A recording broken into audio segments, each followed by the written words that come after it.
A queue for bread in South Khartoum, hungry people hoping to take advantage of a temporary ceasefire that's been extended by the two warring sides.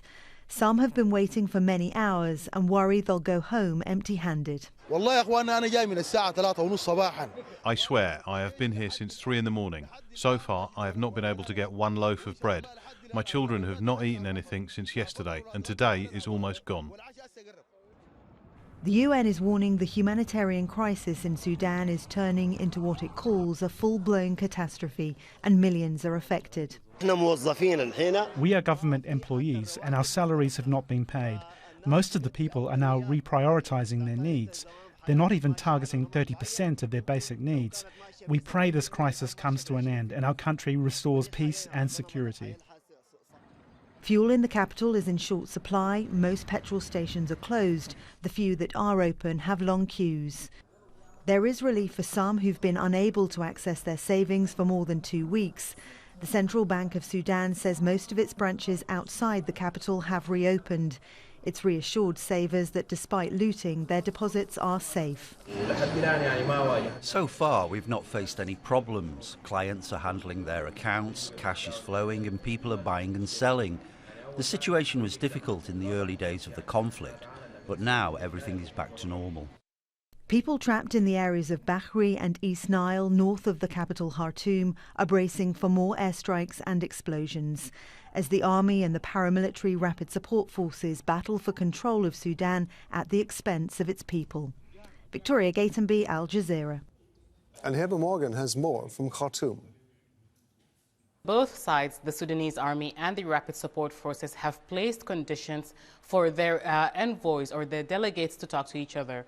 They have not agreed to direct talks. That's the commander of the rapid support forces and the Sudanese army have not agreed to a direct meeting, but they did say that they will be sending envoys to meet each other. But each side has a condition. The Sudanese army wants the talks to focus on a ceasefire and on making sure that the rapid support forces is no longer part of Sudan's political or military institutions.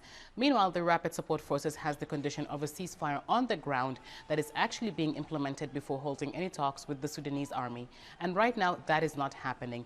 There have been airstrikes in the city of Soba in the eastern part of the capital, Khartoum. And this is just a continuation of repeated airstrikes overnight around the vicinity of the presidential palace and in the northern part of the capital. Fighting has also been reported in the city of Omdurman, with heavy artillery fire being heard, fired by the rapid support forces and surface-to-air missiles targeting the fighter jets of the Sudanese army.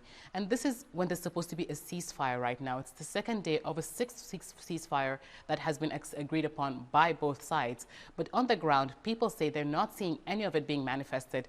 And based on that, it doesn't look like those two sides will be meeting anytime soon with the conditions that they set. Meanwhile, Hada Mutasa reports on the refugee situation in neighbouring South Sudan. Well, we're hearing a lot from people who left Sudan and who are now in Juba. And they've been talking about the journey, what it took to get here. They say in Sudan, they had to go through several checkpoints, and the people manning these checkpoints would charge each of them a certain amount of money, not in Sudanese money, in American dollars to pass. When they get to the border with South Sudan, it seems like those with money seem to get out faster. For example, if they want to get a private plane or a private bus or truck, they pay a lot of money to board these vehicles to then reach Juba and other parts of the country. But many people don't have the money, so thousands of people are still stuck along the border waiting for either the government or aid agencies to try and reach them. There is some effort to get to these people, but the issue is, of course, the roads aren't always good. They're trying to get as much transport as possible, from buses, from barges to use the river, or aeroplanes to try and airlift people out. So it's a long process, and thousands are still stuck there. Here in Juba, the capital, people are also talking about the fear of shortages. They're saying that, remember, South Sudan doesn't make much, so a lot of its products come from Sudan. So there's the fear that soon, if this crisis continues, there'll be shortages of fuel and other food. So people are worried about that, and that's just an example of how the crisis in Sudan is affecting South Sudan and will eventually affect all the other neighboring countries in the region.